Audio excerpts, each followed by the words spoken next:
चलिए, तो कल हम लोगों ने विस्पर थियरी के हिसाब से मॉलिक्यूल की शेप, ज्योमेट्री, स्ट्रक्चर, इन सब के बारे में देखा था। और आज का टॉपिक है डाइपोल आपके लिए। तो हेडिंग डालो, dipole and dipole moment.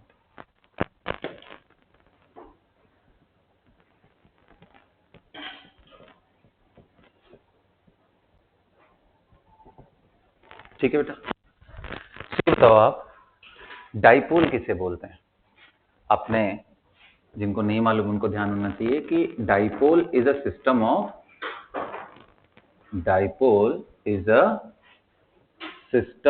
Of two charge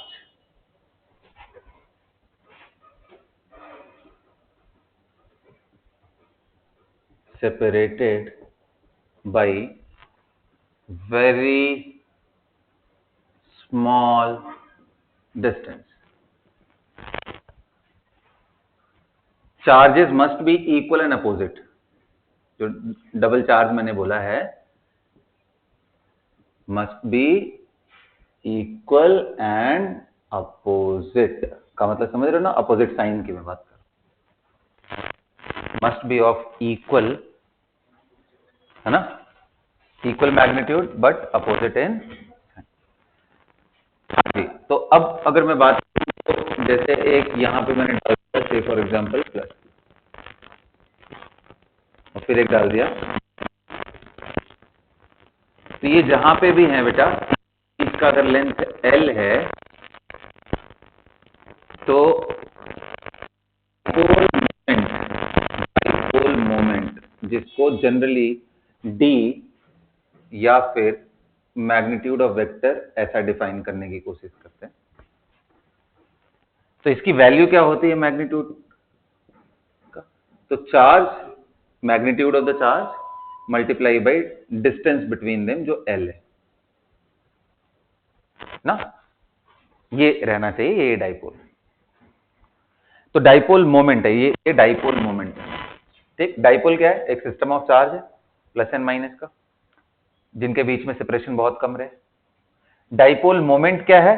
so dipole moment is a vector quantity.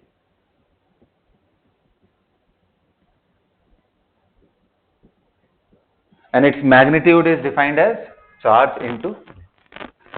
अब केमिस्ट्री में कहां आएगा ये डाइपोल?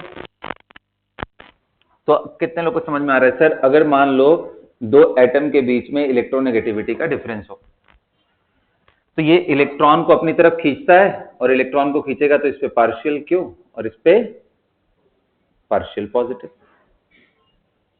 ये सुनो, और इनके बीच का लेंथ ही बॉन्ड लेंथ है।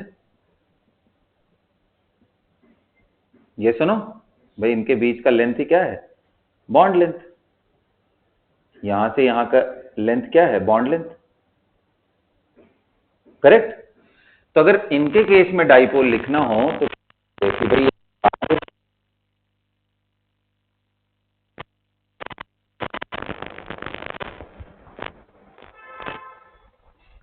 ये सुनो, और ये चार्ज मैक्सिमम कितना हो सकता है?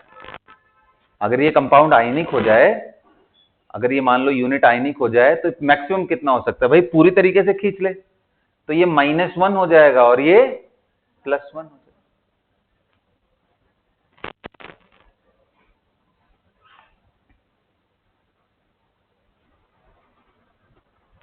ये सुनो,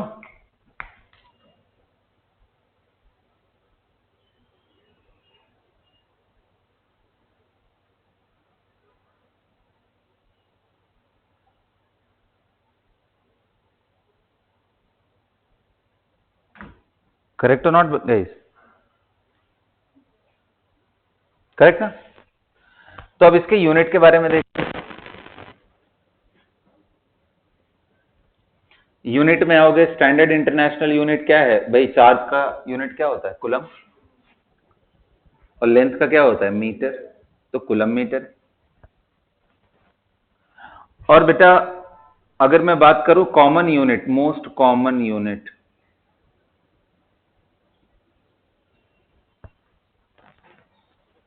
तो डेबाई होता है। क्या होता है? डेबाई।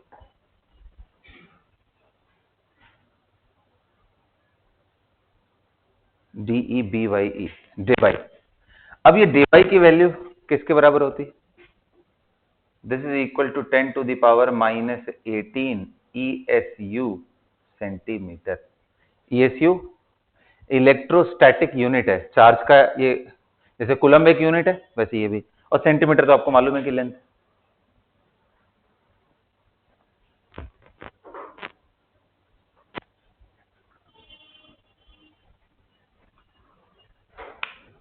ये सुनो, है ना, बोलो। चार्ज ऑन 1 इलेक्ट्रॉन,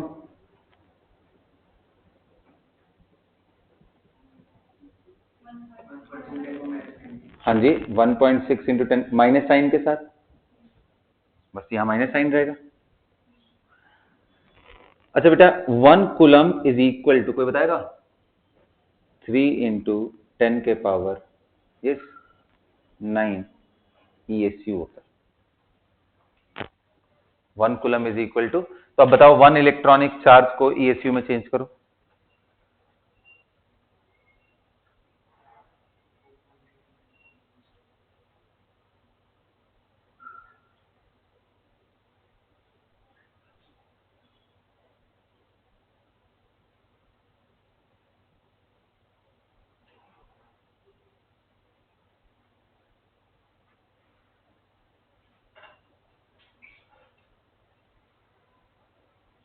समझ में आ रहा है? कर लिया, बताओ कितना आएगा। आप ये वैल्यू देख रहे हो, ये लाइट के, जो लाइट का क्वांटिटी होता है स्पीड, उससे भी 10 टाइम्स ज्यादा है। 3 इंटू 10 के पास, तो वैसे याद करते हैं। तो बोलो, तो ESU is a very small unit ना इलेक्ट्रोस्टैटिक। अब अगर मैं इसको रखूं तो that is equal to 1.6 into 10 के power -19 and 1 coulomb is equal to 3 into 10 के पावर, बोलिए बेटा, 9 ESU। यस और नो? तो इसको सिंप्लीफाई कर लो यहां से, इसके बाद सिंप्लीफाई, तो 4.8 इंटू 10 के पावर,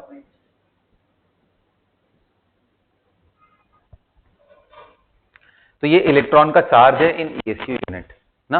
अब एक क्वेश्चन लिखो,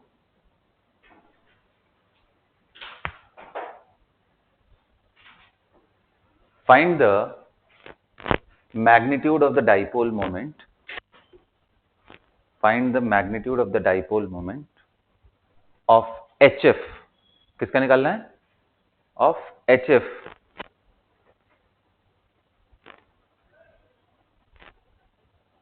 of HF assuming it to be 100% ionic, assuming it to be 100% ionic, 100% ionic, okay, and bond length, जो लेंथ है उसका, टू बी 1 एंगस्ट्रॉम। बेटा बॉन्ड लेंथ इसी यूनिट में देते हैं, एंगस्ट्रॉम या पिकोमीटर, तो to be 1 angstrom. Okay, now you calculate and report your answer. कौन से यूनिट में? In debye, I needed in debye. हाँ जी, देखते हैं क्या दिमाग लगाते हो। चलो थोड़ा सा होगा कैलकुलेशन, थोड़ा दिमाग लगाओ।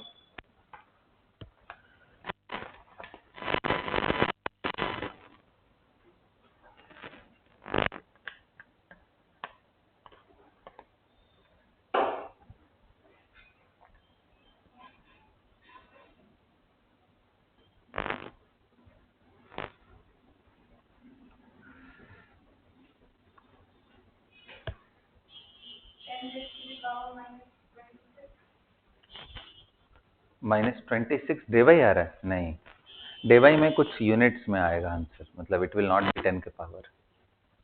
ट्राई करो एक बार, देखते हैं।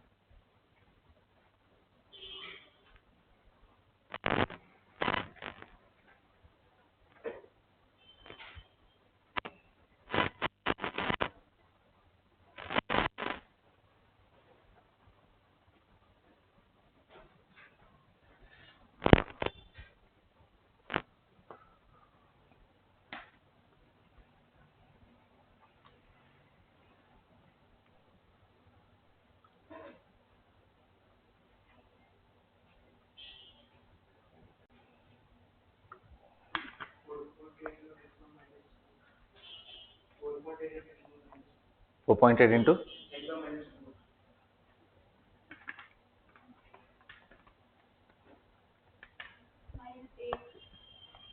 चलें चेक करें, आइए देखते हैं। तो मैंने क्या बोला, HF को क्या एज्यूम करना है आपको बेटा, क्या एज्यूम करना है HF को, आयनिक ना। तो बताओ जैसे ही आप HF को आयनिक बोलोगे तो आप बोलोगे ये H+ हो गया सर, और ये क्या हो गया F-। और जब भी H+ या F- हो जाए तो ऐसे केस में चार्ज कितना हुआ एक पे, तो Q की वैल्यू आ गई 1 इलेक्ट्रॉन के चार्ज के बराबर। आपने इसको क्या 1 कूलम ले लिया है, तभी गलत हुआ है। भाई 1 इलेक्ट्रॉन जाएगा तो उस पर चार्ज तो इसके ऊपर 1 इलेक्ट्रॉन का ही आएगा ना एक्स्ट्रा बेटा। अरे बोलो यार, ये प्लस माइनस का मतलब 1 कूलम -1 कूलम नहीं होता। कितना आ गया, ये कितना आया, हाँ जी 1.6 इंटू 10⁻⁻19 कूलम, ये चार्ज हो गया। एंड बॉन्ड लेंथ कितना दिया है मैंने, 1 angstrom. 1 angstrom is equal to 10⁻⁻10 metre या फिर 10⁻⁻8 सेंटीमीटर। अरे ये सुनो, समझ में आ रहा है। अब बताओ मुझे डाइपोल मोमेंट का मैग्नीट्यूड चाहिए, तो उसके लिए क्या, Q into bond length. Q कितना है 1.6 इंटू 10⁻⁻9 इंटू ये 10⁻⁻8 सेंटीमीटर। अभी कितने लोग कह रहे हैं सर, आपने डेबाई में बोला है, और डेबाई हमने अभी देखा था कि 1 Debye is equal to 10⁻⁻18 ESU centimetre. तो अभी तो यहाँ कूलम है, तो पहले कूलम को मैं ESU बदल लूं, तो 1 कूलम इज इक्वल टू कितना बताया था, 3 इंटू 10⁻9 ESU इंटू 10⁻⁻8 सेंटीमीटर। अब ESU सेंटीमीटर दोनों को अलग इकट्ठे कर लो, ESU सेंटीमीटर हो गया। अब ये -8 + 9 एंड -19 जोड़ लो, ये -19 + 9 कितना हो गया, -10 एंड -8 मिलकर कितना हो गया, देखा कितना बढ़िया सा बन रहा है, 10⁻⁻18। अच्छा मल्टीप्लाई बाई नंबर्स में 3 इंटू 1.6 कितना आ गया 4.8। अरे आ रहा है क्या समझ में, तो इसको मिला लेंगे कितना हो गया 4.8, और ये वैल्यू क्या होती है, डे बाई। तो आज के बाद याद ही कर जाओ 4.8, 1.6 का 3 टाइम्स, 1.6 तो याद ही रहेगा चार्ज का वैल्यू, उसका 3 टाइम्स होगा। 3 क्यों, कहां से आया, 3 इंटू 10⁻9 वाले 3 से आया। तो उतना डे बाई होता है एक HF को अगर कंप्लीटली आयनिक समझ ले तो। समझ में आया, बोलो। अब एक अगला क्वेश्चन लिखो। नहीं नेगेटिव का कोई मतलब नहीं, तो मैग्नीट्यूड निकाल रहे हैं ना बेटा, वेक्टर क्वांटिटी में नेगेटिव साइन का सिर्फ डायरेक्शन से लेना देना। लिखो,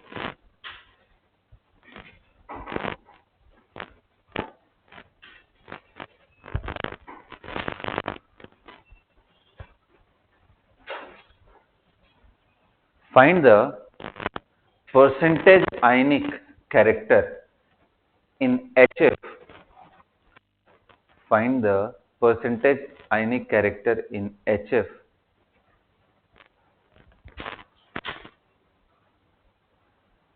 if its observed dipole moment is, if its observed dipole moment is, if its observed dipole moment is, कितना दे दूं, बोलो।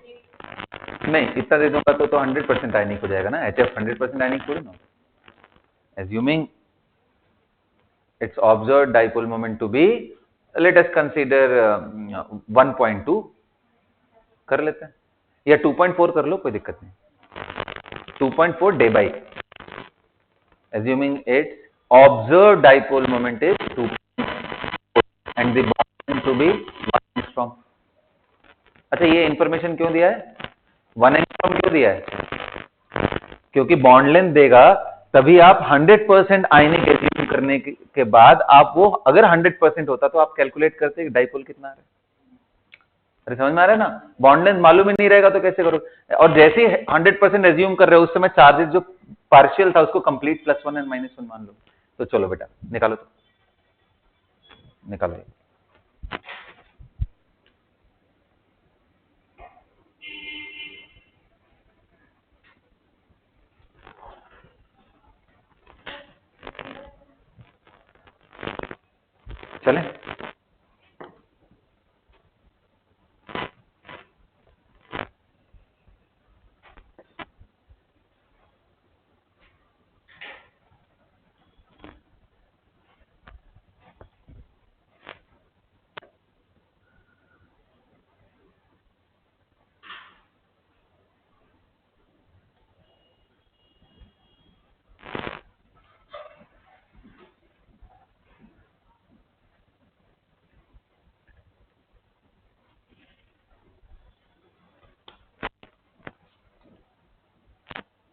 समझ में आ रहा है?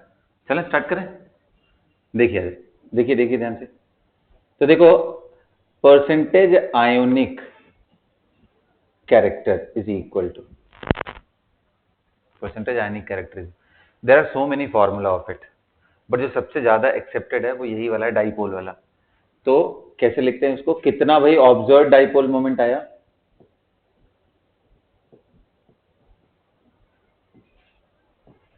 Divided by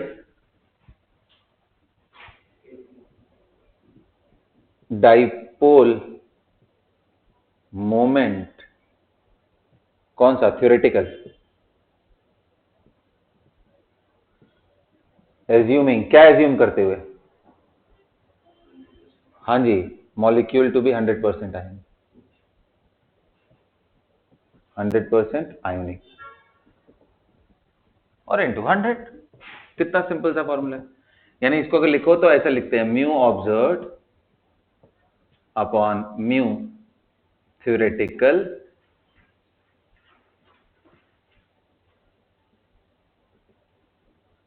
into 100। सिंपल है, डिराइव कर सकते हो भाई। जब हम 100% आयनिक मान रहे हैं तो उस समय इसका कुछ म्यू थ्योरेटिकल का वैल्यू आ रहा है। 1% आयनिक हुआ तो कितना आएगा? 100 बाई म्यू थ्योरेटिकल।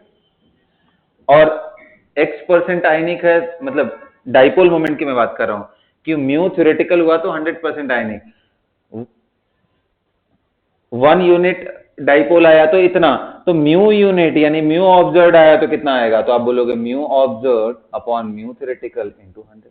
अरे वही है यार, जो 100% आयनिक था तो कितना डाइपोल था, और अभी कितना दिया हुआ है तो दिस अपॉन दिस इनटू 100। यही तो है सिंपल सा चीज। तो ये ध्यान रखोगे आप परसेंटेज। और कौन से फॉर्मूले हैं परसेंटेज आयनिक करने के? तो एक हेनी स्मिथ इक्वेशन था, 16 डेल्टा प्लस 3.5 डेल्टा स्क्वायर, जहां पे delta is difference of electronegativity, इसका magnitude, difference of electronegativity. But ये 100% वैलिड नहीं है।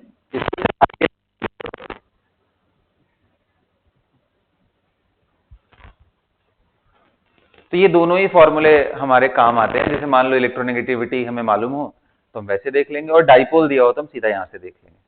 और तीसरा याद करो, मैंने आपको फजान्स रूल बताया था आयनिक कैरेक्टर के टाइम पर, ध्यान है ना? तो वो सब हम यूज कर सकते हैं। ओके, चल, तो ये तो हो गई बच्चों बातें, कैसे कैलकुलेशन करना है, डिवाई क्या होता है, उसका यूनिट क्या होता है। अब मैं थोड़ा आगे बढ़ता हूं, अब डिस्कस करते हैं। मान लो आपके पास लिस्ट ऑफ मॉलिक्यूल्स आ जाए और उनको आपको क्लासिफाई करना कि भाई पहचानो उसमें से पोलर कौन है और नॉन पोलर कौन है। Identify polar and non polar compound. तो देखो, किसको पोलर बोलते हैं? Polar compound are those whose mu net is 0। ये पोलर होंगे, नॉट इक्वल टू 0। हाँ जी, ऐसा कोई भी कंपाउंड, अरे नाम से क्लियर है, पोलर मतलब डाइपोल एग्जिस्ट करते हैं, तो डाइपोल मोमेंट की वैल्यू कैसे 0 हो सकती है? समझ आ रहा है ना? नॉन पोलर किसको बोलेंगे? Non polar implies mu is equal to 0। Dipole moment 0 हो जाए तो नॉन पोलर। अब मैं आपको बड़े सिंपल चीजों में अगर आपसे पूछूं कि बेटा ये बताओ, Cl2 एंड HCl में कौन पोलर है कौन नॉन पोलर है? कौन पोलर है कौन नॉन पोलर है? तो आप क्या बोलोगे कि सर क्लोरीन क्लोरीन जब दोनों ही भाई भाई इकट्ठे बॉन्ड बनाए हो तो कोई खींच ही नहीं पाएगा अच्छे से, तो चार्जेस ही 0 आएंगे। क्यू का वैल्यू क्या आएगा? 0। डेल्टा क्यू का वैल्यू क्या आएगा? और चार्ज 0 हो गया तो म्यू का वैल्यू 0 इंटू एल 0 ही आएगा ना। तो ये कैसा हो गया? Non polar. और ये क्या हो गया? अच्छा, अब आप कहोगे कि सर इसमें ना आप वो भी दिखा दो, डायरेक्शन भी, क्योंकि आपने वेक्टर बताया था। तो इसके केस में ध्यान रखना, लो इलेक्ट्रोनेगेटिव से हाई इलेक्ट्रोनेगेटिव की तरफ डाइपोल का डायरेक्शन होता है, लो टू हाई। तो यहाँ से म्यू का वैल्यू नॉट इक्वल टू 0, क्योंकि चार्जेस हैं इन पे, इसलिए ये कैसा मॉलिक्यूल हो गया बेटा, पोलर। तो अभी तक मैंने आपको जो केस दिखाए वो डायटोमिक के दिखाए, 2 एटम हो तब क्या हो, लेकिन एग्जाम में डायटोमिक तो पूछेगा नहीं, एग्जाम में डायटोमिक नहीं पूछने वाला, फिर क्या पूछेगा, एग्जाम के अंदर पॉलीएटॉमिक के केसेस लेगा। तो बेटा जब बताओ पॉलीएटॉमिक आ गया तो मल्टीपल डाइपोल्स आएंगे एक ही मॉलिक्यूल में, इजंट इट? अब एक क्वेश्चन करो, देखते हैं क्या करते हैं। देखो,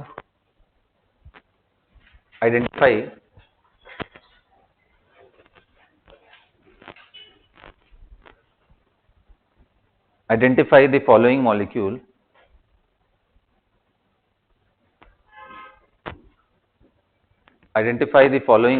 as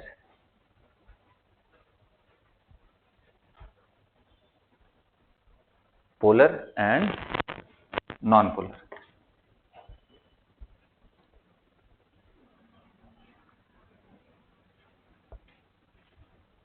Polar and non-polar.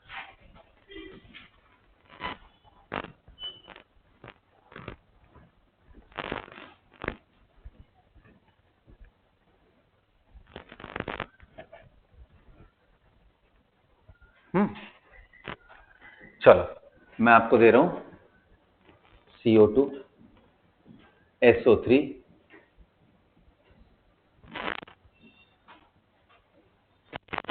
SO2, CH4, CCl4,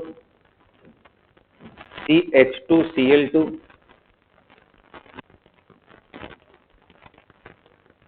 PCl5,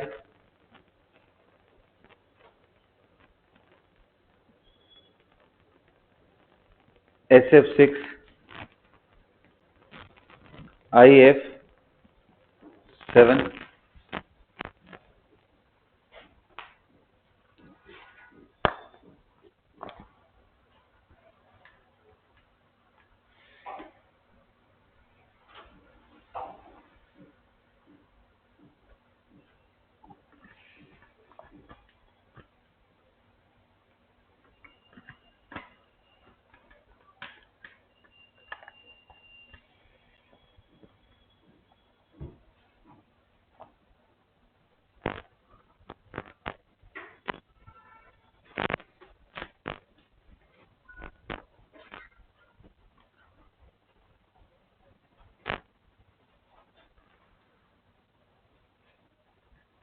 हो रहा है बेटा?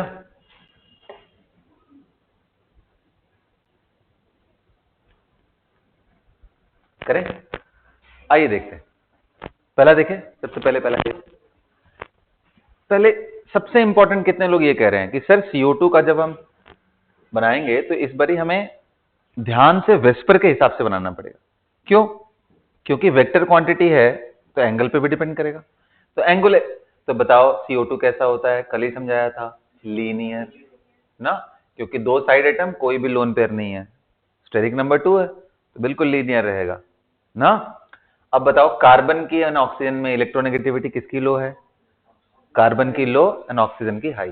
तो बताओ यहां से एक डाइपोल ऐसे जाएगा, ये सुनो, कितने लोग कह रहे हैं इधर से इधर का भी एक डाइपोल जाएगा, फिर बोलो, क्या दोनों कार्बन ऑक्सीजन है, क्या बॉन्ड लेंथ भी इक्वल होगा, क्या चार्जेस भी इक्वल होंगे, तो ये भी डी होगा और ये भी डी होगा, तो कितने लोग कह रहे हैं म्यू नेट क्या आ जाएगा, 0, क्योंकि भाई अपोजिट वेक्टर सम लेंगे, इक्वल एंड अपोजिट का तो 0, तो ये कैसा आ गया, नॉन पोलर। तो क्या समझ आया, in case of multiple dipole in the same molecule we have to take vector sum, ये नोट करके लिख लो। In case of multiple dipoles in the same molecule, multiple dipole in same molecule, we have to consider vector sum.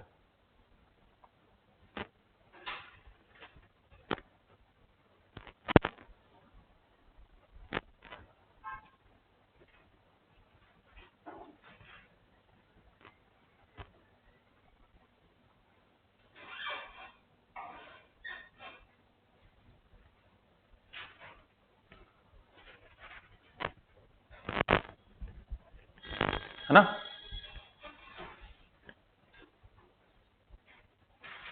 समझ आ गया? बोलिए।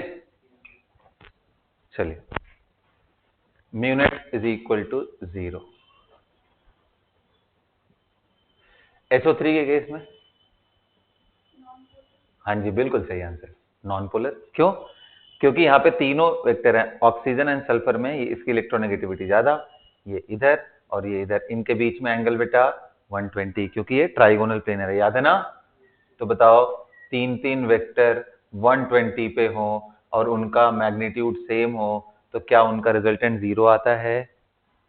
बोलो नहीं। अगर समझ में आ रहा है कोई बात नहीं, इनके बीच में एंगल 120 का है ना, तो इसका रिजल्टेंट यहीं से पास करेगा। तो इन दोनों का रिजल्टेंट निकालो, तो d² plus d² plus 2dd cos 120, यही फॉर्मूला होता है ना रिजल्टेंट का, दो वेक्टर के रिजल्टेंट का, कि भाई एक का स्क्वायर प्लस दूसरे का स्क्वायर प्लस 2 इंटू पहला दूसरा इंटू कॉस ऑफ ये एंगल। cos 120 का वैल्यू कितना होता है? -½ cos 120 कितना होता है? -½ तो इसको करोगे तो प्लस 2 इंटू d² इंटू -1/2, और ये d² मिलके 2d² यहाँ आ गया रूट ओवर। अब ये कितना आ जाएगा माइनस, कितना आ गया root over 2d² minus d² मिलके कितना आ गया रूट ओवर d²। बाहर क्या निकला? d। वाओ, इस साइड से जो गया वो रिजल्टेंट क्या है? d। अब बताओ ये और ये अब कैंसिल नहीं हो जाएंगे, तो नेट क्या हो गया? 0।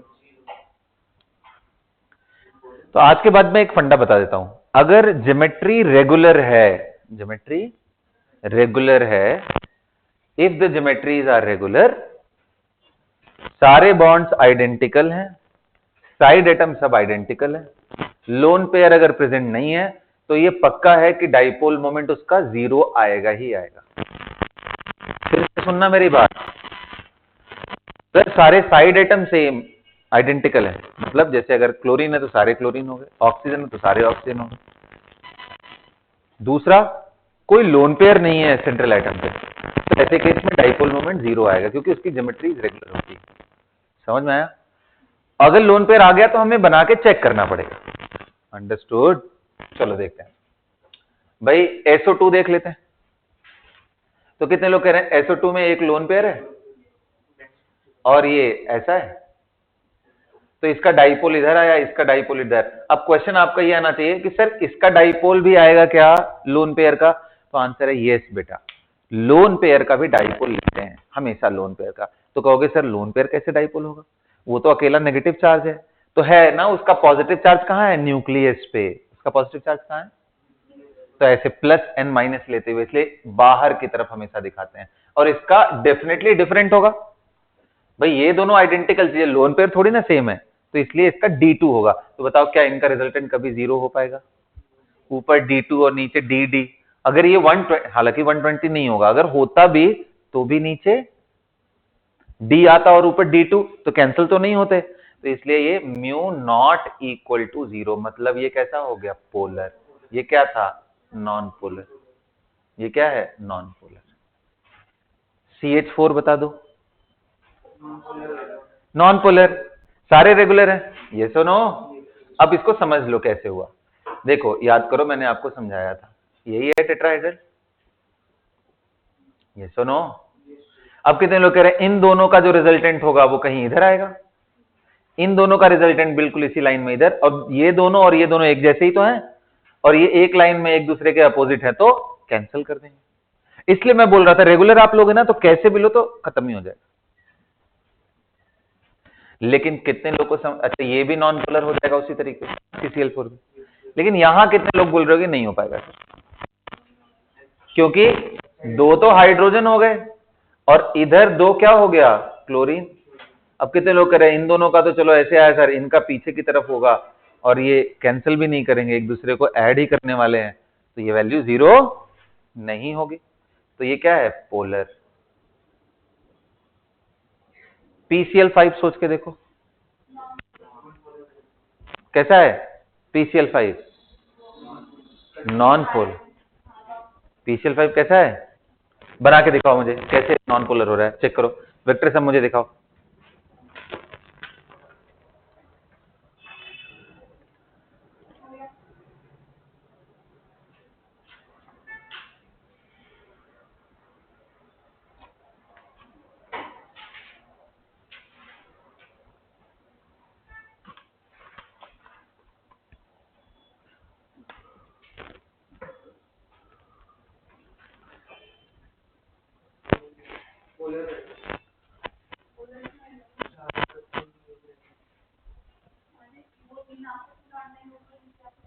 बिल्कुल सही। नहीं समझ में आया? चलो PCl5 कितने लोगों ने स्ट्रक्चर सही से बनाया?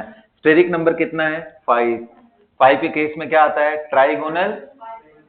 तो कितने लोगों को दिख रहा है कि सर ट्रायंगल वाले जो डाइपोल होंगे वो तो एक दूसरे को खा जाएंगे, बिल्कुल वैसे जैसे मैंने अभी थोड़ी देर पहले आपको दिखाया था SO3 का केस। ट्रायंगल वाला तो एक दूसरे को ही खा जाएगा, ये सुनो। और उसके बाद एक ऊपर है और एक नीचे है, तो इनके डाइपोल अलग होंगे। क्यों अलग होंगे बच्चों, एक बात ध्यान रखना, क्या इसको जो रिपल्शन लग रहा है वही रिपल्शन इसको लग रहा है? नहीं सर, इस पे 90 90 93 ऊपर से, यहां दो 90 दिख रहा है और दो 120, तो रिपल्शन एक जैसा नहीं है। इसका लेंथ थोड़ा बड़ा होता है, जो ज्योमेट्री होती है PCl5 बड़ा अलग सा है। इन case of PCl5 geometry the length of phosphorus and chlorine is slightly elongated। आ रहा है बात समझ में? The length of phosphorus and chlorine में ये क्लोरीन इज स्लाइटली elongated।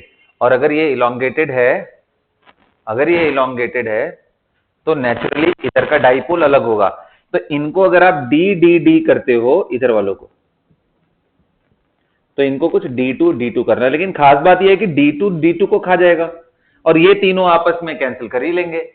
तो ये इधर 0 हो गए, ये वाला इधर 0 हो गया, तो नेट में क्या आ गया? 0। तो इसलिए पीछे, और वैसे मैंने एक बार बोल दिया है ना यार, उसको याद कर लो तुम लोग, स्टेटमेंट कभी भी गलत नहीं है। कौन सा? कौन सा?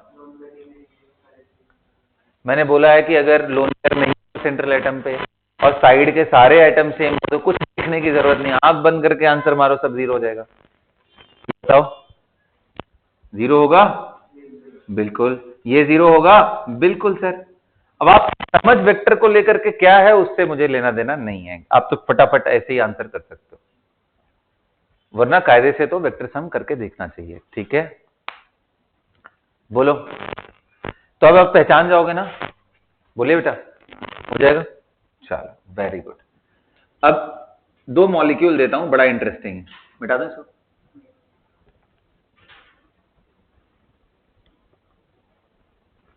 दो बहुत इंटरेस्टिंग मॉलिक्यूल दे रहा हूं, समझना है इसको।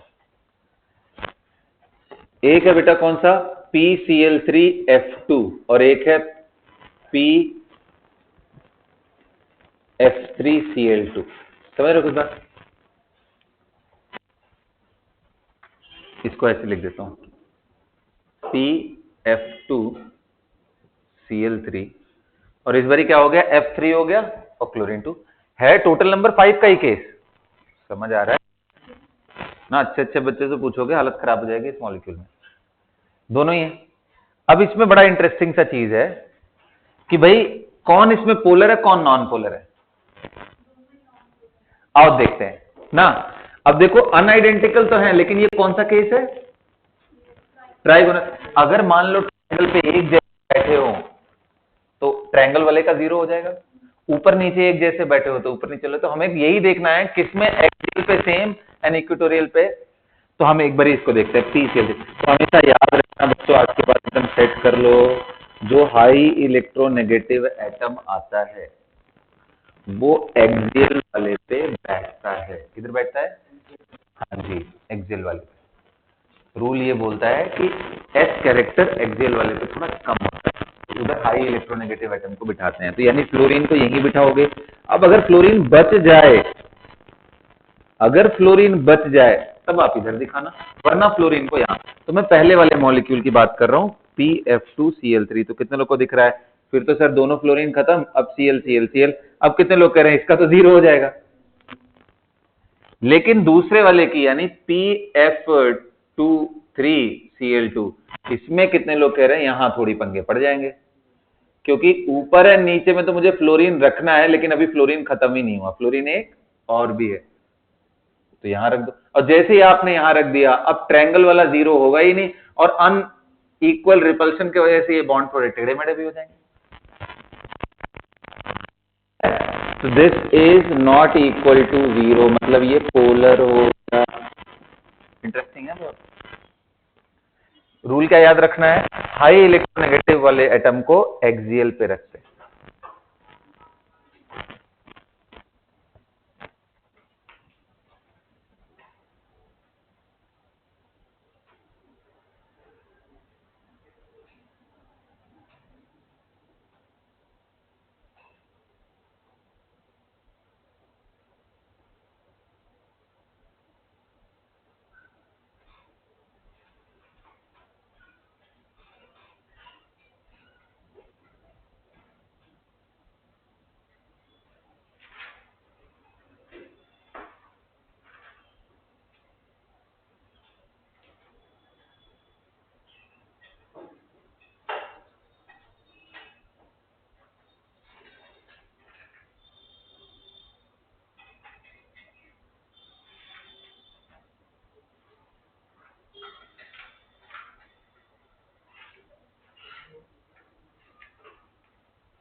कर लिया बेटा?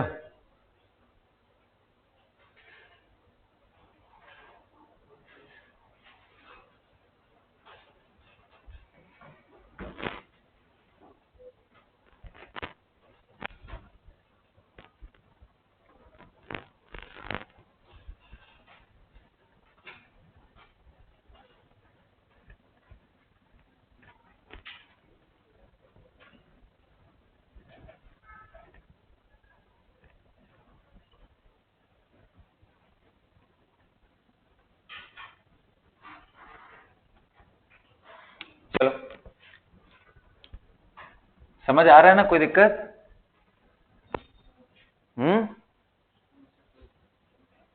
एक और मॉलिक्यूल देखते हैं आप कितना दिमाग लगाते हो। XeO3F2। चलो, XeO3F2, बताओ ये पोलर होगा कि नॉन पोलर?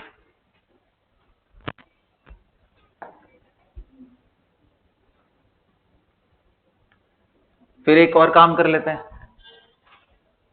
एक काम कर लेते हैं ध्यान से। XeF2, फिर एक काम कर लेते हैं XeF4 ले लेते हैं, फिर एक काम कर लेते हैं XeF6 ले लेते हैं। इन सबका बताओ। XeO4 का ले लेते हैं एंड XeO3 ले लेते हैं।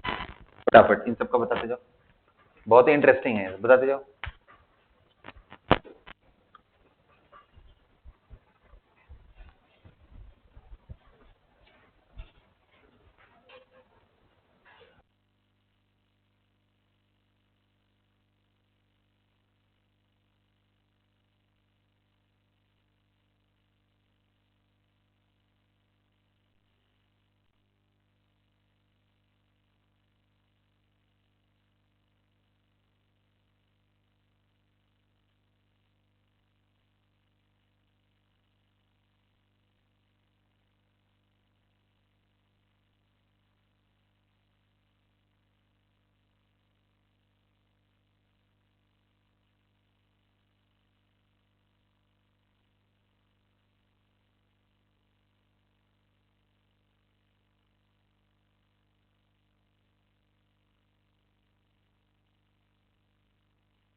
कर लिया बेटा?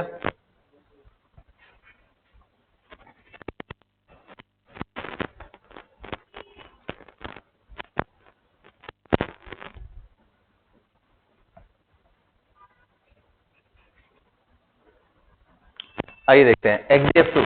बताओ जेनॉन के वैलेंस शेल में कितने इलेक्ट्रॉन है बेटा? कितने ऑक्सीजन है? 3। तो दो दो दो ले जाएंगे। और फ्लोरीन है, तो यानी कोई लोन पेयर नहीं बचेगा। बोलो, 6 तो ऑक्सीजन ही ले गए, 2 फ्लोरीन ले गया, पूरे गए ना, कोई लोन पेयर नहीं है। स्टेरिक नंबर कितना हो गया फिर? 5। 3 + 2 साइड एटम 5। अगर 5 स्टेरिक नंबर तो ट्राइगोनल बाइपिरामिडल। फिर क्वेश्चन यही आया कि सर ये बताओ एक्सियल पे कौन, इक्वेटोरियल पे कौन? तो फिर मैंने क्या बताया था, हाई इलेक्ट्रोनेगेटिव एक्सिस पे डालना। तो फ्लोरीन को ऊपर नीचे डालो, तो ये एक दूसरे को कैंसिल कर गए। और ऑक्सीजन कितने लोग कह रहे हैं इक्वेटोरियल पे हो जाएगा? बोलिए। तो ये भी देख लो कितना इंपॉर्टेंट रूल था, कहीं कुछ गलत कर देते तो गड़बड़ जाता। This is mu is equal to 0 non polar.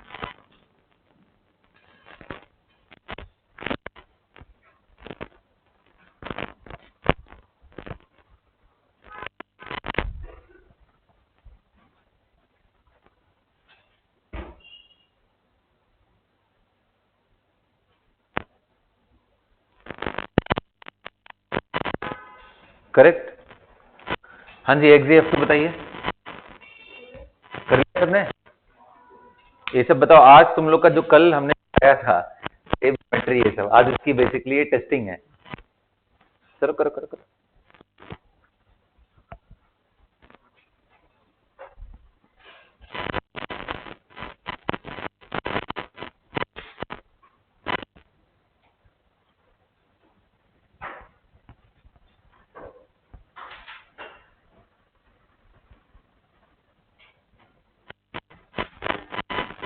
हाँ जी चलें, बताइए जेनॉन के वैलेंस शेल में कितने इलेक्ट्रॉन?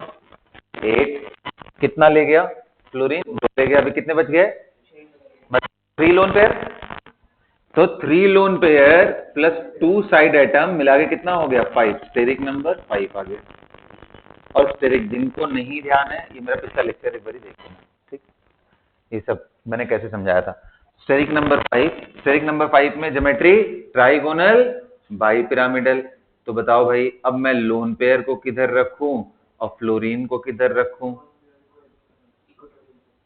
क्या बताया था मैंने कि 5 वाले केस में ये याद रखना कि 1 आए या 2 आए या 3 आए, फर्क नहीं पड़ता, सारे के सारे कहाँ रहेंगे?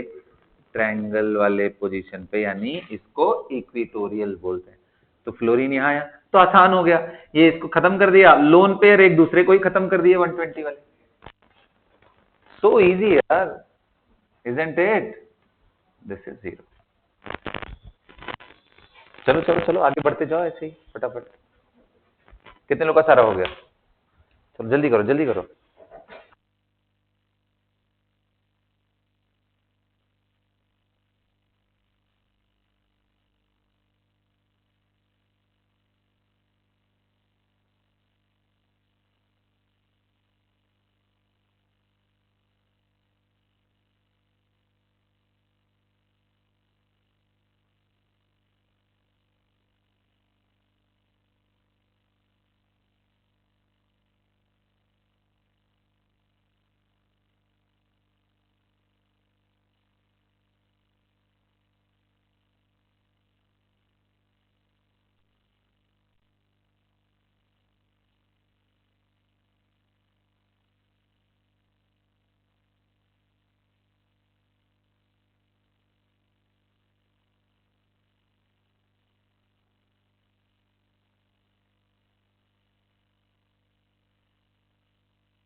करें बेटा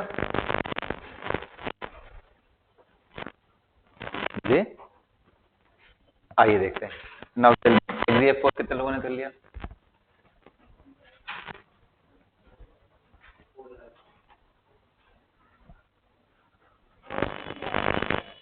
F4 छूट गया, ट्राई करो जल्दी करो।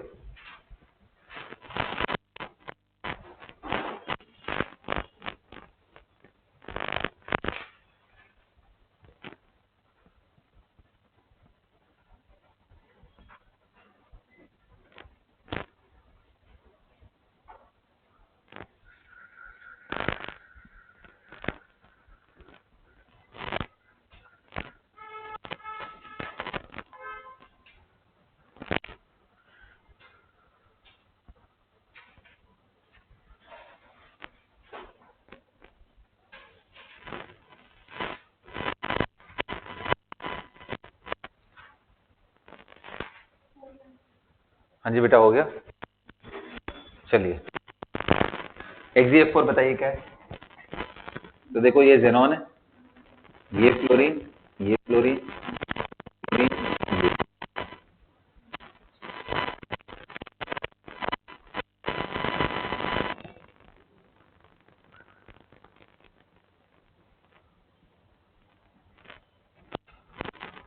तो कितने लोगों को दिख रहा है कि इधर इधर इधर एंड इधर, ये इसको कैंसिल कर देगा, ये इसको कैंसिल कर देगा, और ऊपर याद है ना 6 का केस ऑक्टाहेड्रल, 2 लोन पे रहा है तो दूर तो रखोगे ना, 90 पे तो नहीं रख सकते ना उनको, तो दूर रखेंगे तो ये एक दूसरे को खत्म कर देंगे, ये सब एक दूसरे को। पहली बात याद करो, मैंने कल ही बताया था कि एक्सियल इक्वेटोरियल सिर्फ 5 वाले केस में नाम दिया जाता है, ये तो आइडेंटिकल चीजें हैं, इनमें कहाँ होता है एक्सियल इक्वेटोरियल? याद है ना 6 वाले केस में कहाँ होता है एक्सियल इक्वेटोरियल? मैंने बोला ये रेगुलर ज्योमेट्री होती है, बिल्कुल टेट्राहेड्रल जैसी।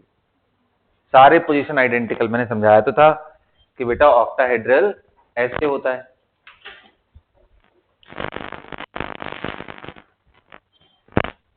ऐसे है ना ऑक्टाहेड्रल। अब बताओ कौन एक्सियल कौन इक्वेटोरियल।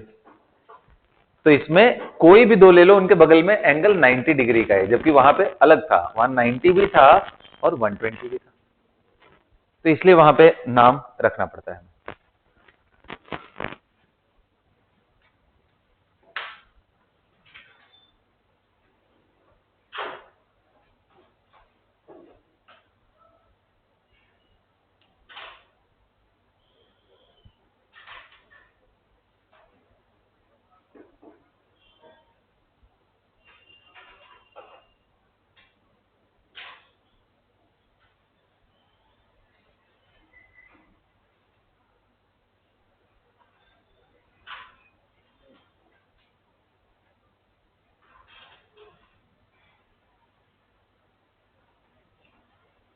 कर लिया सबने, बताइए।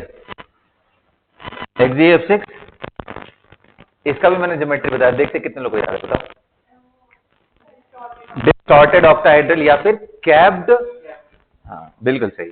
तो बताओ इसमें तो कोई कैंसिल नहीं कर पाएगा लोन पेयर के, और ऐसे याद कर लो ना, अकेला लोन पेयर आ गया ना तो कोई कैंसिल नहीं कर सकता। एक अकेला लोन पेयर, भाई लोन पेयर का डाइपोल अलग होता है, वो किसी एटम से तो मैच करेगा नहीं, तो उसके डाइपोल को कैंसिल करने के लिए एटलीस्ट एक और लोन पेयर तो होना चाहिए, और वो भी अपोजिट 180 पे, तभी जाके हो पाएगा। बोलो भाई, ये सुनो। तो जैसे हमने देखा था XgF2 के केस में, XgF2 के केस में तीनों लोन पेयर ट्रायंगल पे हो गए थे, ऊपर नीचे ही हो गए। समझ में आ गया। चलिए बच्चों, तो ये आपका कैसा है, तो आपको ध्यान होगा कि कल मैंने आपको डिस्कस किया था कि फ्लोरीन फ्लोरीन यहाँ यहाँ, और ये बड़ा इंटरेस्टिंग सा है, ये एक एक्स्ट्रा बताया था आपको कि जो लोन पेयर है वैसे बाहर प्लेन भी नहीं रहता है, इसलिए हम इसको क्या बोलते हैं, कैप्ड ऑक्टाहेड्रल ज्योमेट्री, याद है ना। बोलो। तो इस लोन पेयर को कोई कैंसिल कर ही नहीं सकता, तो mu not equal to 0 means it is a polar compound. और XgO4 क्या होगा,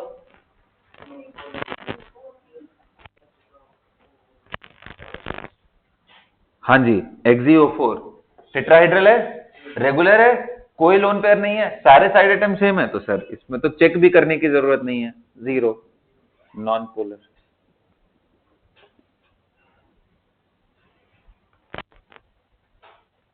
XgO3 देख लेते हैं, तो पोलर होगा, हाँ एक सिंगल लोन पेयर है, नॉट इक्वल टू 0, तो इट इज पोलर। आ गया बेटा समझ में, एब्सोल्युटली एब्सोल्युटली क्लियर। कुछ केसेस और हम थोड़ा घूमते हैं ना, घूमे ना, मतलब मैंने बोला एकदम मास्टरी कर लेनी है डाइपोल में, आज के बाद कभी कोई क्वेश्चन आ जाए कर ही लेना है। और एक क्वेश्चन चलता है, और वो थोड़ा मैं लेके चलता हूं दूसरे दुनिया में। कौन सा, H2O2 का केस बनाओ और बताओ मुझे। H2O2, हाँ इसमें सेंट्रल एटम दोनों है, दो दो ऑक्सीजन है।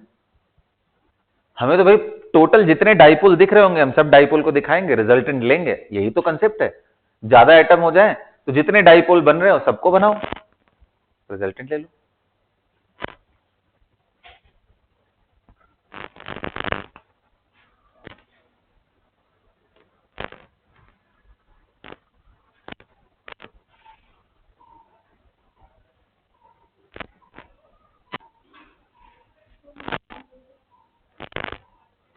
बोलिए बेटा।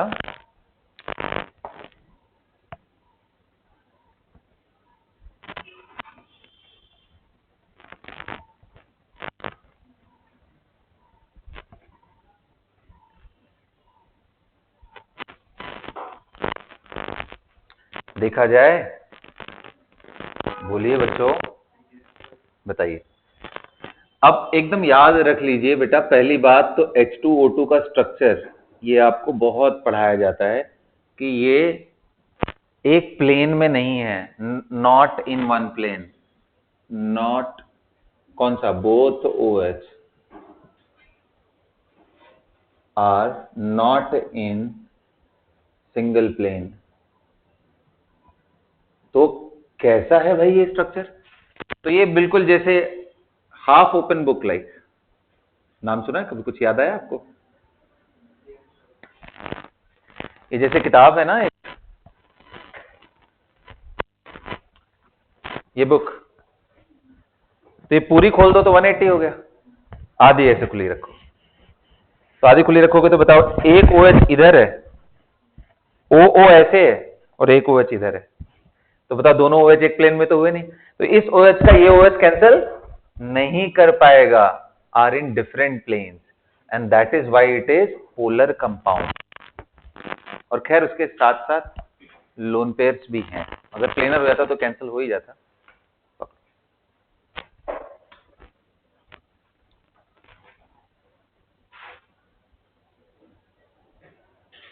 सो इस वजह से इनके डाइपोल, इनके बीच का angle theta, this theta not equal to 180, ये ध्यान रखना। 95 से लेकर के 100 डिपेंडिंग ऑन कौन सा फेज है, 100 के आसपास रहता है। तो ये भी पोलर मॉलिक्यूल आ गया। अच्छा देखो, इसी का एक एक्सटेंशन है, पता है कौन सा एक्सटेंशन? समझाता हूं मैं। अब वो लगता है ऐसे कि कितना टफ क्वेश्चन पूछ दिया एग्जाम में, बहुत ही बढ़िया एग्जाम्पल है। कौन सा? कि जैसे आप ऐसे ले लो और ऊपर क्लोरीन डाल दो, नीचे क्लोरीन डाल दो, ये कौन सा हो गया बेटा? ये क्या कर रहा हूं मैं? ये बेंजीन है, ऊपर क्लोरीन नीचे क्लोरीन। तो ऊपर आप देखो ऐसे करके डाइपोल आ रहा है, नीचे ऐसे डाइपोल आ रहा है, और ये सब तो कार्बन कार्बन है, एक दूसरे में ही सब खत्म कर दिया। तो इसका तो डाइपोल मोमेंट क्लियरली जीरो, तो ये क्या हो गया? Non polar. और कितने लोगों को दिख रहा है सर अगर आप ऐसे ही कुछ और भी कर लो, जैसे मान लो इधर कर लिया, फिर आपने इधर और इधर, आपको दिखाई दे या ना दे, इसका ये कैंसिल कर देगा, इसका ये कैंसिल कर देगा, तो ये भी क्या हो गया? जीरो। अच्छा ऊपर CN CN कर दूं तो यहां CN तो एक लीनियर मॉलिक्यूल है ना बेटा, साइनाइड लिखा CN रहता है, तो लीनियर, तो इसका भी ऊपर इसका नीचे है, तो इसका भी म्यू जीरो। लेकिन जो सबसे इंपॉर्टेंट बात, कितना भूमिका किसके लिए बनाया है, वो है OH।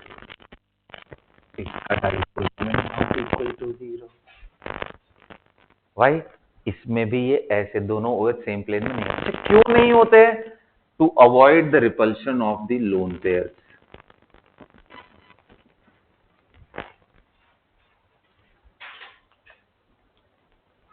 such that minimum repulsion should be there, इसलिए वो ऐसे, तो इसलिए ये भी नॉट इक्वल टू जीरो। ये क्या है?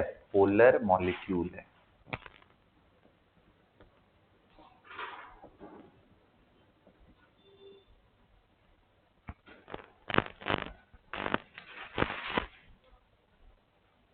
Polar molecule.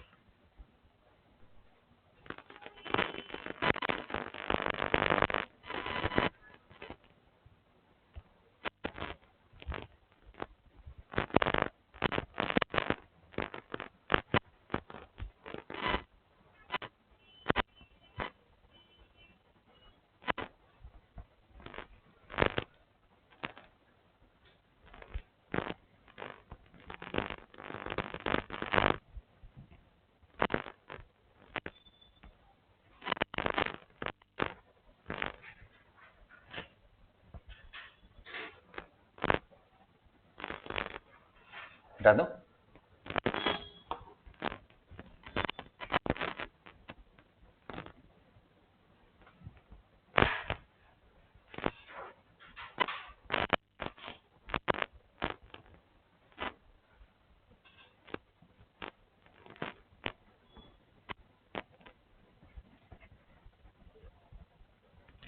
चलिए तो ये खत्म हो गया है ना, तो बेंजीन से रिलेटेड भी चीजें मैंने खत्म कर दी।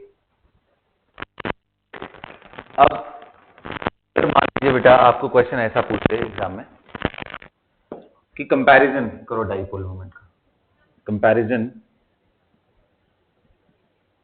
कंपेयर करने के लिए बोले, कंपेयर द डाइपोल्स।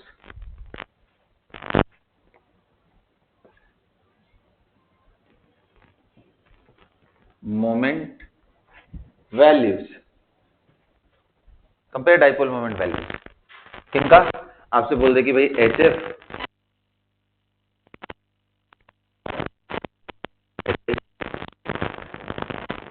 ये मैं क्या कर रहा हूं बार बार, ये मैं क्या कर रहा हूं सर, मैं साइज के हिसाब से बॉन्ड बड़ा दिखा रहा हूं, नहीं। अब फ्लोरीन कौन होता है, क्लोरीन, उससे बड़ा कौन होता है, ब्रोमीन, उससे बड़ा कौन, उनके लेंथ बढ़ते जाएंगे ना, बोलो बेटा लेंथ बढ़ता जाएगा। तो कितने लोगों को समझ में आ रहा है कि सर बॉन्ड लेंथ से देखें तो डाइपोल की जो वैल्यू होती है वो होती है चार्ज इंटू लेंथ। तो लेंथ तो नीचे जाने पे बढ़ रहा है, लेकिन कितने लोग कह रहे हैं चार्ज ऊपर जाने पे बढ़ेगा, क्योंकि भाई चार्ज कैसे, ये ज्यादा खींचेगा, हाई इलेक्ट्रोनेगेटिव है, यहां गैप कम है, यहां और कम है, यहां और कम है, गेम हो गया ये तो। एक बोल रहा है ऊपर जाने पे बढ़ेगा डाइपोल, दूसरा बोल रहा है नीचे। तो ऐसे केस में हमें डेटा देखना पड़ता है, और एनसीईआरटी का डेटा देखोगे तो उसमें बताया हुआ है कि ज्यादा होता है value।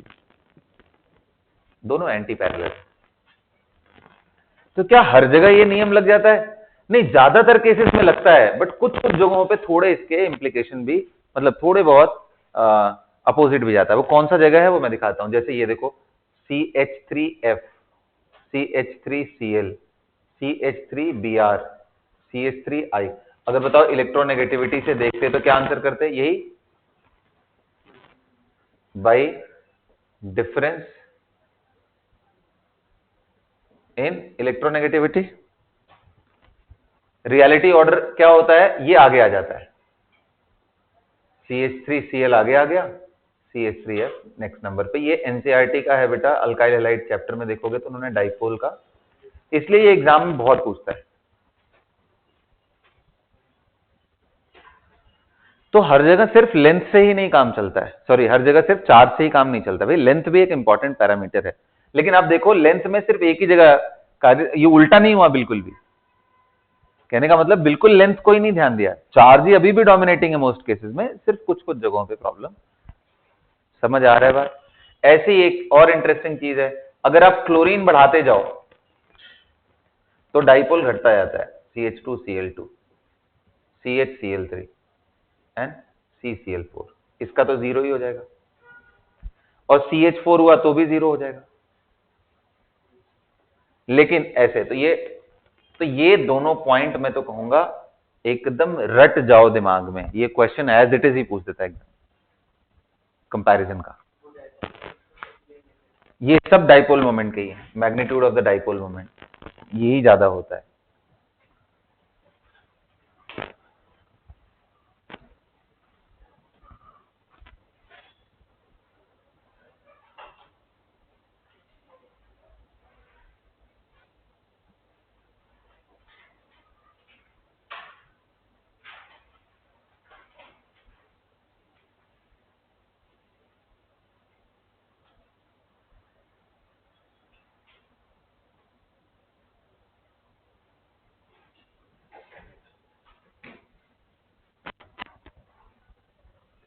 मिटा दूं,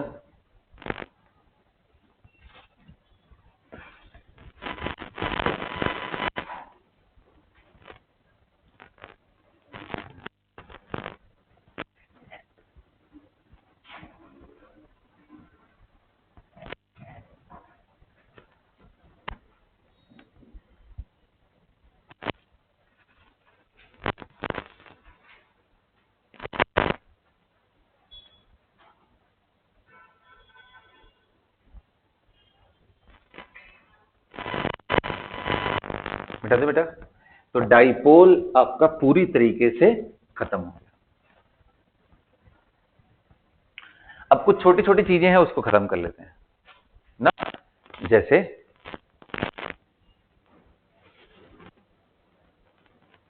bond order, bond energy, bond length, ये वाले पार्ट। और एक और पार्ट है जिसको हम लोग देखने की कोशिश करते हैं, बॉन्ड एंगल। ये तो सबसे आसान है। पहला पार्ट देखते हैं बॉन्ड एंगल के बारे में, उसको समझने की कोशिश करते हैं, बहुत आसान पार्ट है। आ जाओ बॉन्ड एंगल देखिए। तो क्वेश्चन से स्टार्ट कर, arrange the following in increasing order of bond angle. मान लो मैंने आपको CH4 दे दिया है, CO2 दे दिया है एंड SO3 दे दिया है। बॉन्ड एंगल के हिसाब से अरेंज करो। तो क्या करोगे आप? बोलोगे सर जैसे ही एंगल की बात आई तो मैं उनकी पहले ज्योमेट्री बना लूंगा। अरे बोलो यार, CH4 में कितना एंगल होता है? फटाफट 109 डिग्री 28 मिनट। अच्छा sir CO2 is a linear molecule, angle 180। SO3 is trigonal planar और ये 120। तो साफ समझ में आ रहा है कि सर CO2 सबसे ज्यादा, फॉलोड बाई SO3 एंड सबसे कम CH4 का 109 डिग्री 28 मिनट, और ये 120 डिग्री और ये 180 डिग्री।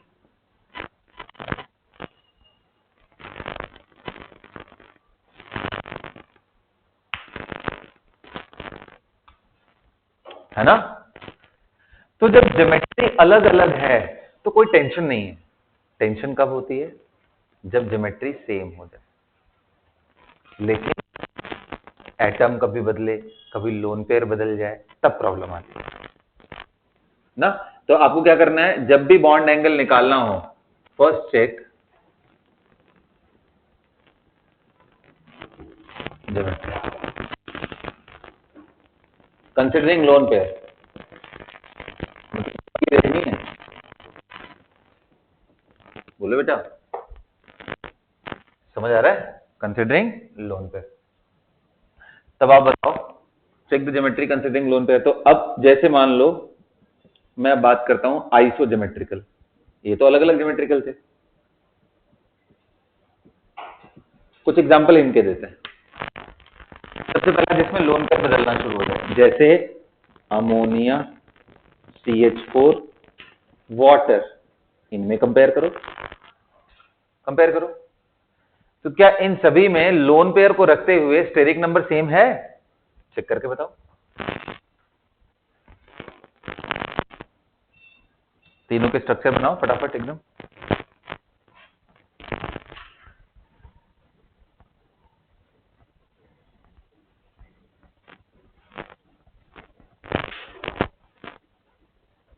सेम है क्या? नहीं ना। CH4 में कोई लोन पेयर नहीं है, तो इसका एंगल एग्जैक्टली कितना होगा? 109 डिग्री 28 मिनट। अमोनिया में एक लोन पेयर है सर, तो इनके बीच में 107 होता है। H2O में डबल लोन पेयर है सर, ज्योमेट्री अभी भी सबकी टेट्राहेड्रल ही है, बट ये एंगल 104.5। क्या समझ में आया?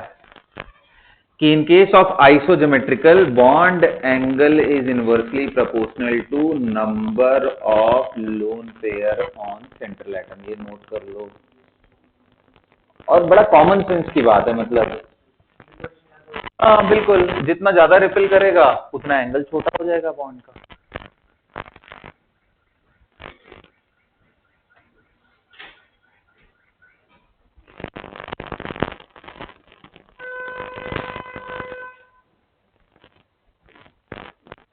आ रहा है बात समझ में?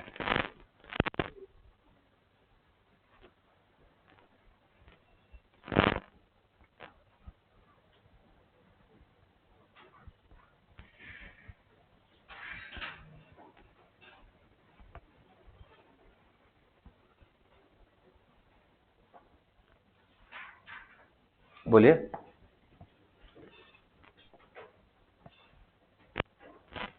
मिटा दें?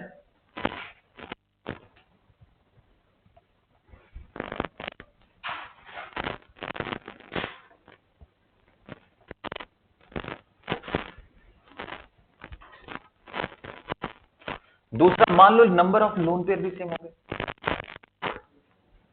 If geometry same, number of lone pair same, अगर दोनों सेम सेम हो गए तब क्या करेंगे? तब क्या करेंगे? बोलो, एग्जांपल दूं? ये भी सेम है, लेकिन क्या बदल रहे हो? तो दो केसेस है, या तो सेंट्रल एटम बदल रहा हो, या तो साइड एटम बदल रहा हो, या तो सेंटर या तो साइड। तो मैं पहले सेंट्रल एटम बदल के देखता हूं।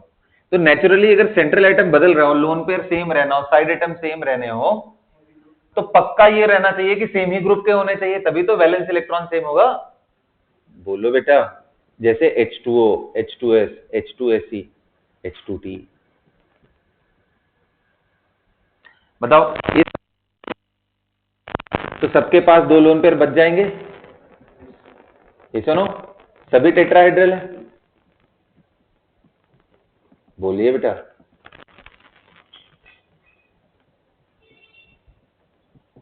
ये सुनो, सभी के पास एंड सो ऑन। अब सर एंगल कैसे डिसाइड करें? बारीक चीज पे ध्यान दोगे तो थोड़ा समझ आएगा। वो क्या है कि देखो, फर्क किस चीज का है कि जैसे जैसे साइज बढ़ रहा है और साथ के साथ, ध्यान से समझना, साइज बढ़ रहा है जैसे जैसे, साथ के साथ इलेक्ट्रोनेगेटिविटी भी बदल रही है सेंट्रल एटम की। तो जिसमें सेंट्रल एटम की इलेक्ट्रोनेगेटिविटी ज्यादा है, वो अपने बॉन्डेड इलेक्ट्रॉन पेयर को ज्यादा नजदीक खींच लेगा, और जब नजदीक खींच लेगा तो इनके बीच में डिस्टेंस कम हो जाएगा, तो रिपल्शन बढ़ जाएगा।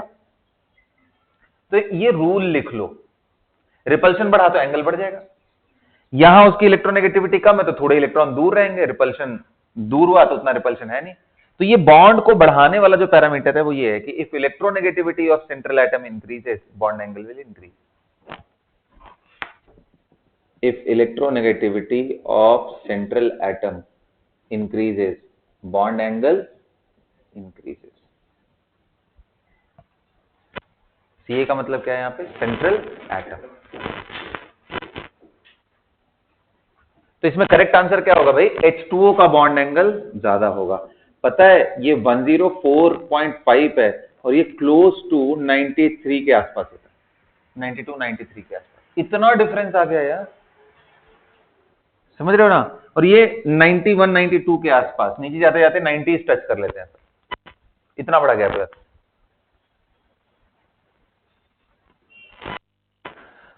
है ना? कितने लोग कह रहे हैं यही रूल लगाएं तो हम अमोनिया वाले ग्रुप को भी देख ले, NH3 PH3 ASH3, यहां पे भी वही हो जाएगा ना, ये एंगल ज्यादा होगा। ये 107 होता है, अगेन ये भी वही 93 के आसपास, 93। मतलब ये मैं नजदीक वाली वैल्यूज बता रहा हूं, एग्जैक्टली सेम हो ये जरूरी नहीं। यहां पे भी वही rule, geometry same, lone pair भी सेम, और सेंट्रल एटम बदल रहा हो तो ये देखेंगे। अब एक आखिरी केस समझ लेते हैं, कौन सा वाला? Geometry same, number of lone pair is same, central atom same, low, but different side atom. अब क्या करें?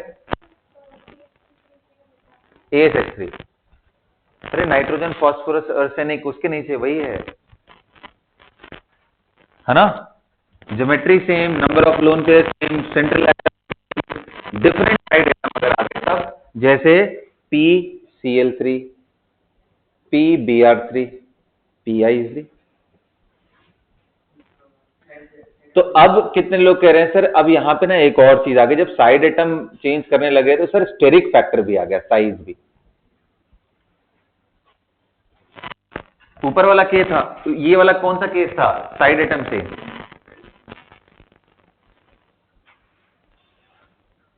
Central atom different but side atom same, ये ऊपर वाला ये केस।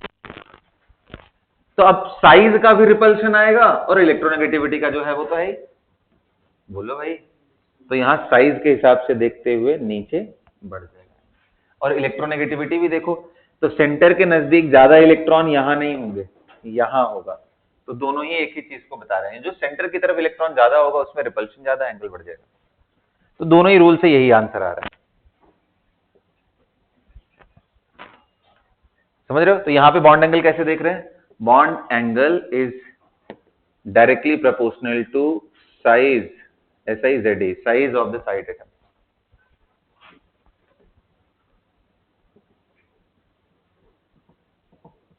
चलो समझ गए। अब मान लो मैंने एक क्वेश्चन दे दिया तुमको, जैसे H2O एंड HCH3। अब क्या बोलोगे?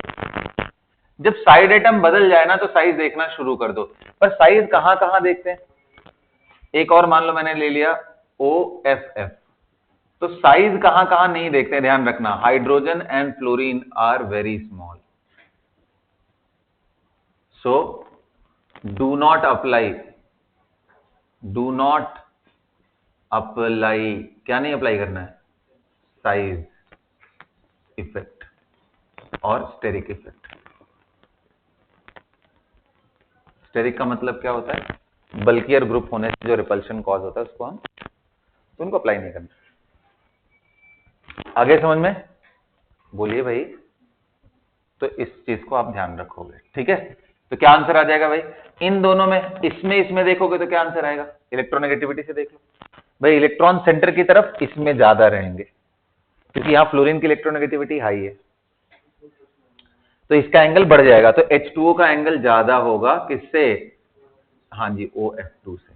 लेकिन CH3 बहुत ज्यादा बल्कि है, तो वो सबसे ज्यादा हो जाएगा, OCH3 का होल ट्वाइस, और इसका एंगल 109 के नजदीक होता है। समझ आ रहा है? तो सारा बेटा बॉन्ड एंगल का भी स्टोरी मैंने आपको समझा दिया, जितने केसेस बन सकते थे बॉन्ड एंगल में सब मैंने आपको समझा दिया। आपको अगर एकदम पूरी, तो कोई भी क्वेश्चन आप कर ले जाओ। इलेक्ट्रोनेगेटिविटी देखो, हमने क्या बताया था? इलेक्ट्रोनेगेटिविटी सेंट्रल एटम की ज्यादा होने से क्या फर्क पड़ता है? इलेक्ट्रॉन सेंटर की तरफ जा जाते हैं, इनमें रिपल्शन बढ़ जाएगा तो एंगल बढ़ जाएगा।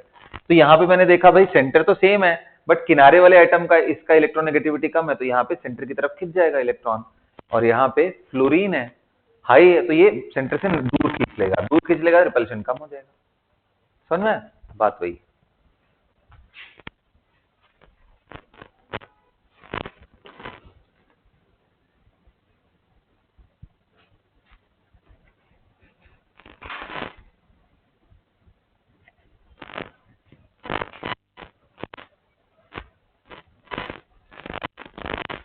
हो गया बेटा।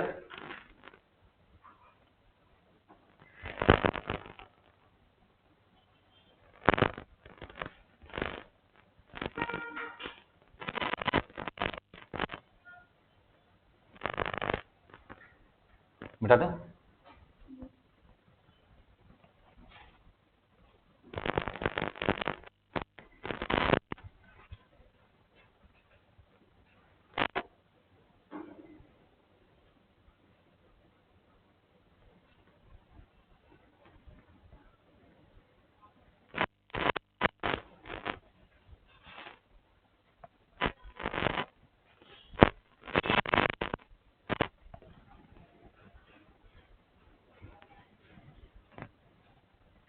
हाँ जी, बॉन्ड एंगल खत्म। अब आते हैं बॉन्ड ऑर्डर क्या होता है, लिखिए। बॉन्ड ऑर्डर किसको बोलते हैं? इसको बोलते हैं number of effective bond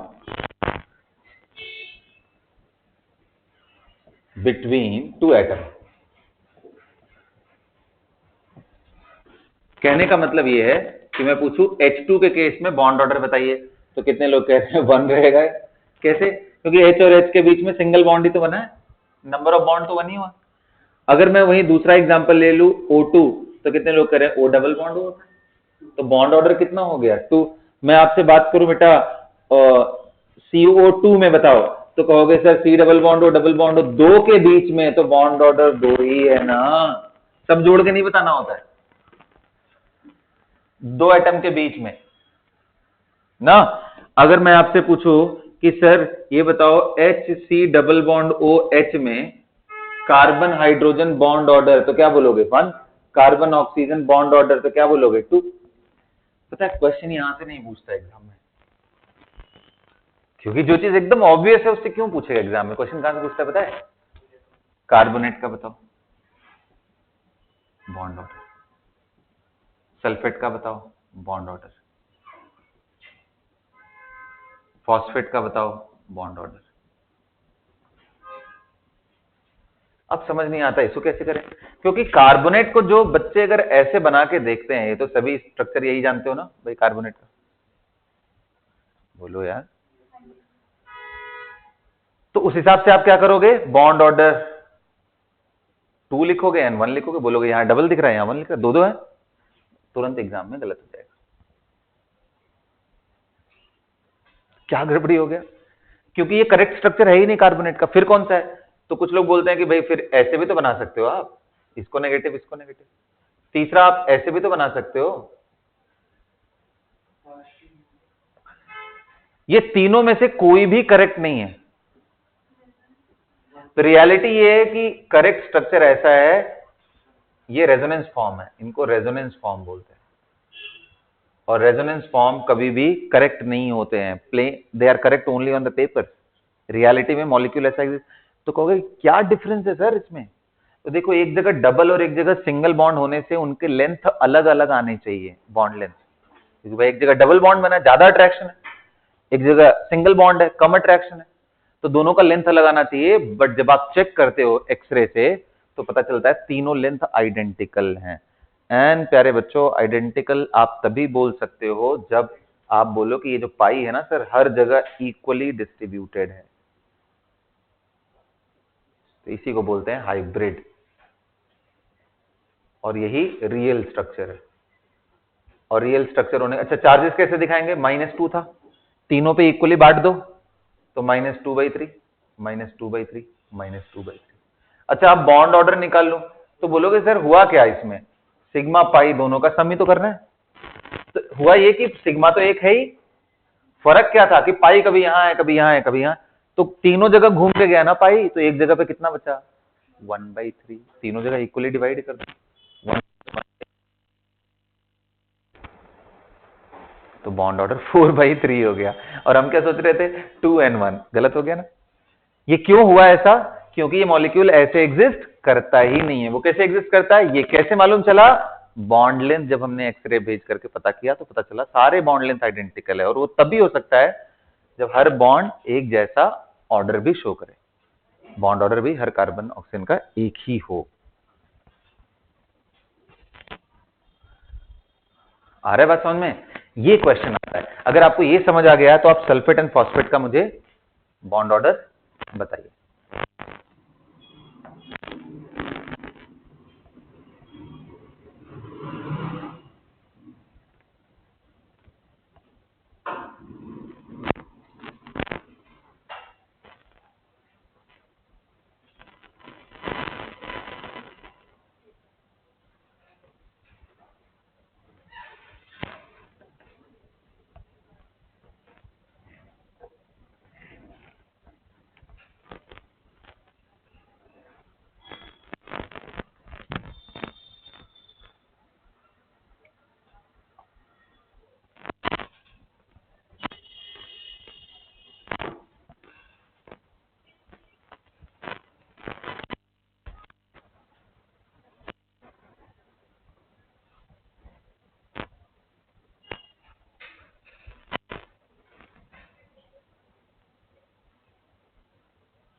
got it. देखते हैं सल्फेट का, देखो S डबल बॉन्ड हो O- है ना। तो ये तो ऐसे बनाते जाओगे तो खूब सारे बनते जाएंगे भाई, डबल बॉन्ड हो इधर बने, O- इधर बने एंड सो।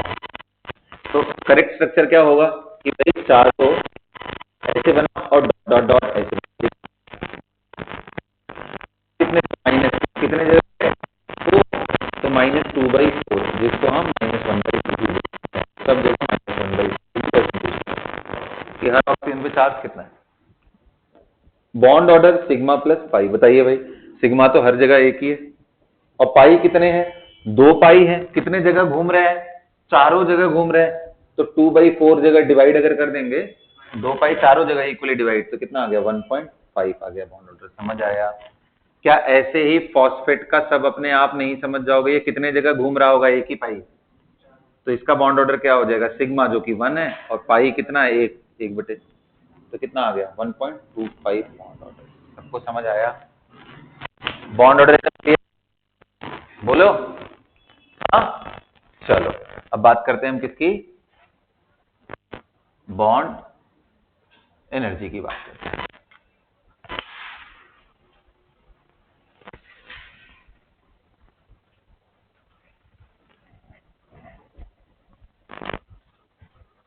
बता दें इसको।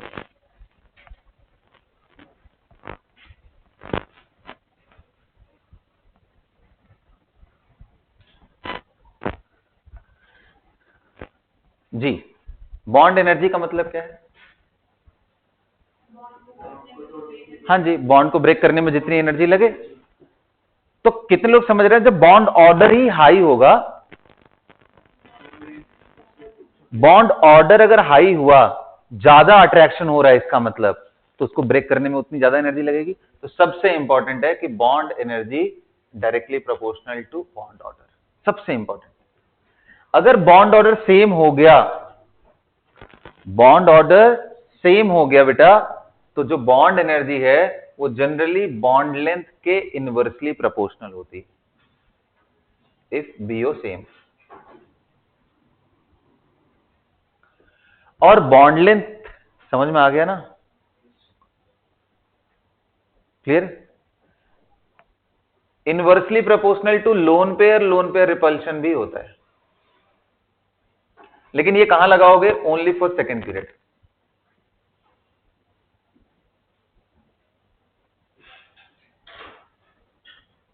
ना सेकेंड पीरियड एलिमेंट्स समझ में आ रहा है? मैं डिस्कस करता हूं, चलो डिस्कस करें, आइए देखते हैं। उसके बाद last, directly proportional to electronegativity of atoms bonded together. सारा मामला पता है कौन खराब करता है? यही खराब करता है, वरना अगर ये नहीं रहता ना तो सारी चीजें रेगुलर होती। अब मैं दिखा रहा हूं कैसे। पहले एक केस लेते हैं, ऐसे समझते हैं। ये बताओ, ध्यान से सुनो, ये बताओ कार्बोनेट ले लिया और CO2 ले लिया और CO ले लिया, इनके बॉन्ड ऑर्डर्स देखोगे बेटा तो ये आता है 1.33, अभी निकाला था हमने। इसका बॉन्ड ऑर्डर कितना आएगा? 2, और इसमें कितना आता है? 3। CO में आप चेक करोगे 3 आता है। तो इनमें अगर मुझे बॉन्ड एनर्जी पूछनी हो, कौन सी बॉन्ड एनर्जी? कौन सी bond energy? Carbon oxygen bond energy. तो नेचुरली बॉन्ड ऑर्डर हाई है तो बॉन्ड एनर्जी भी हाई होगा, तो बॉन्ड एनर्जी होगा CO3 2 माइनस का, उससे ज्यादा होगा CO2 का, उससे ज्यादा होगा CO का। तो यहां पे कोई दिक्कत नहीं है क्योंकि डायरेक्टली प्रोपोर्शनल बॉन्ड ऑर्डर के। लेकिन अगर मान लो मैंने पूछा बेटा F2Cl2 Br2I2, तो आपके दिमाग में क्या आएगा कि भाई बॉन्ड लेंथ अगर मैं देखूं तो नीचे बढ़ ही रहा है, साइज बढ़ रहा है एटम का। तो बॉन्ड एनर्जी एक्सपेक्टेड क्या था कि सबसे ज्यादा किसका होगा? फ्लोरीन, फिर कौन होगा? क्लोरीन, फिर कौन होगा? ब्रोमीन, फिर कौन होगा? आयोडीन। आप यही सोच रहे होगे, बट रियलिटी में F2 यहां चला जाता है, मतलब सबसे ज्यादा क्लोरीन और फिर ब्रोमीन और फिर आके फ्लोरीन आता है, फिर आके आयोडीन आता है। अभी ऐसा क्यों हो गया सर? यहां सिर्फ इसलिए क्योंकि फ्लोरीन एंड फ्लोरीन भाई साहब के पास लोन पेयर रिपल्शन हो गया, और ये सेकेंड पीरियड के हैं, नजदीक भी हैं, तो ये LP रिपल्शन से सारा मामला गड़बड़ा गया, वरना सब कुछ सही था।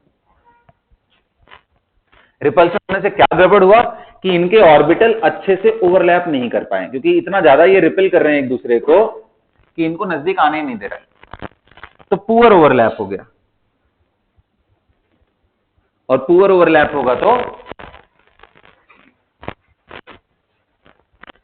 समझ में आया? तो बल्कि इतना ही नहीं, आप ये समझ लो कि ऑक्सीजन से ज्यादा बॉन्ड एनर्जी सल्फर की होगी सब जगह। ये सेकेंड पीरियड का है, ये थर्ड पीरियड। फ्लोरीन से ज्यादा एनर्जी किसकी मिली आपको? क्लोरीन की। लगा उसके नीचे देखो नहीं हो रहा है। क्लोरीन, ब्रोमीन, आयोडीन में कोई प्रॉब्लम नहीं है, प्रॉब्लम फ्लोरीन का है क्योंकि वो सेकंड पीरियड वाला। बाकियों में वो दिक्कत नहीं, क्योंकि अब दूर हो गए तो रिपल्शन उतना पावरफुल नहीं रह गया। इसलिए मैंने यहां लिख दिया कि बेटा ये सेकंड पीरियड के ही बीच में देखना। बाकी लेंथ कितने लोग भरे हो तो बड़ा आसान सा चीज है, लेंथ हम साइज से ही देख लेंगे एटम के। तो अगर आपको बॉन्ड लेंथ देखना हो तो bond length proportional to size of the atom, inversely proportional to bond order. अगर एटम सेम हो गए तो इनवर्सली प्रोपोर्शनल, भाई ज्यादा बॉन्ड बन रहा है, ज्यादा अट्रैक्शन हो रहा है, नजदीक आ गए तो लेंथ उसके हिसाब से आप देख लो। समझ गए? जैसे मैं पूछूं कि इसमें बताओ लेंथ किसका ज्यादा होगा, तो बोलोगे बॉन्ड ऑर्डर जिसका कम है उसमें कम अट्रैक्शन है तो वो रिलेटिवली दूर रहेंगे। तो बॉन्ड लेंथ का अगर इन्हीं में पूछना हो, बॉन्ड लेंथ, तो आप इसमें बोलोगे CO3 2 माइनस का सबसे ज्यादा, फिर CO2 एंड सबसे कम किसका होगा, CO का। समझ में आ गया? बाकी तो नॉर्मल केस में आप देख ही लोगे। जैसे मैं आपसे पूछूं भाई F2Cl2 Br2I2 में लेंथ बताओ, कितना सिंपल है यार, साइज बढ़ता जा रहा है, लेंथ बढ़ता जा रहा है। So with this note guys, we are done with all these parts, छोटे छोटे जितने भी बन सकते थे। एक और लेक्चर लूंगा बॉन्डिंग पे and then will be done. That's all.